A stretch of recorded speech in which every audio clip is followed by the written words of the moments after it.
তো দেখেন বন্ধুরা, সাথীকে খুবই ঠান্ডা লাগছে। চাদর পরে আছে, টুপি পরে আছে, তার মধ্যে রোদে দাঁড়িয়ে আছে, তাও ওকে ঠান্ডা লাগছে। তো আমার কাছে সাথী এসছে।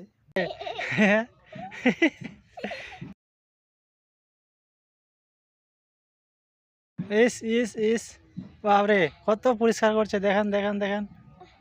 এত পরিষ্কার করলে হবে? বাস বাস বাস, হয়ে গেছে হয়ে গেছে।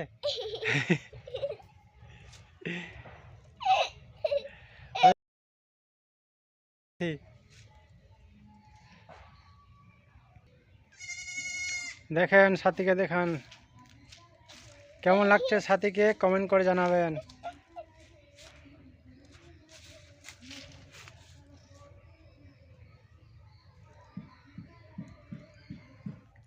দেখেন আমিও খুলিনি এখনো, আর আমারও আছেই এখনো ভিতরে ট্রাউজার। আমাকেও ঠান্ডা লাগছে, সাথীকেও ঠান্ডা লাগছে, দুজনাকে আমাদেরকে ঠান্ডা লাগছে। সাথীকে চিনতে পারছেন?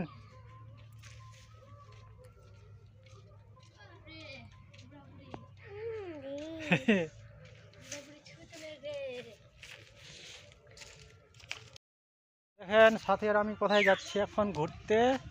তো সাথী হাইলে।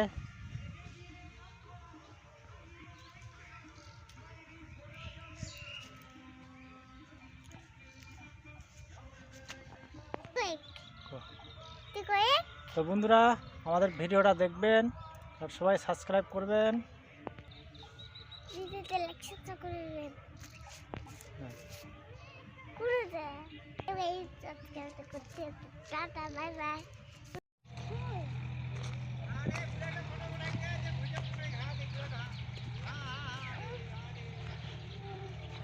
তো দেখেন চলে আসলাম রসুন খেতে।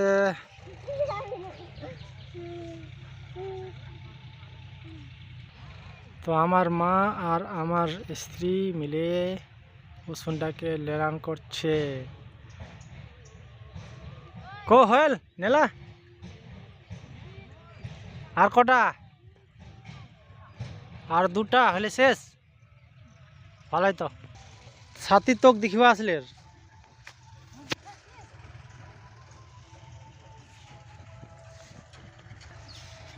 তো দেখেন বন্ধুরা, এখানে আমরা ফুলকপি লাগিয়েছি একটুখানি, মোটামুটি 50টা গাছ। আর ওখানে লাগিয়েছি আমরা বাঁধাকপি, হ্যাঁ, বাড়িতে খাওয়ার জন্য। তো আমরা সব অর্গানিকভাবে চাষ করেছি সবজিটাকে। তা কিছু দেওয়া হয়নি, পেস্টিসাইড ডালা হয়নি, সম্পূর্ণ অর্গানিকভাবে আমরা চাষ করেছি এটা নিজেকে বাড়িতে খাওয়ার জন্য। আর একটুখানি এখানে দিয়েছি মূলো, আর এখানে একটুখানি আছে পালং শাক। আর মা আর আমার বউ মিলে এখানে এই রসুনটাকে নেলান করছে। হ্যাঁ, ঘাস গজে তো ঘাসগুলো ওঠাচ্ছে আর কি।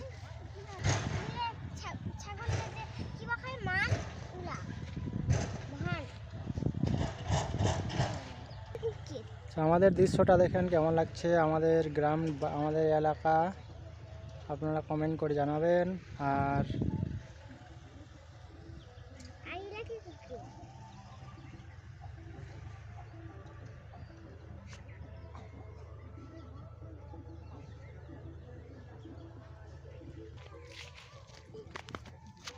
উঠে গেল ওই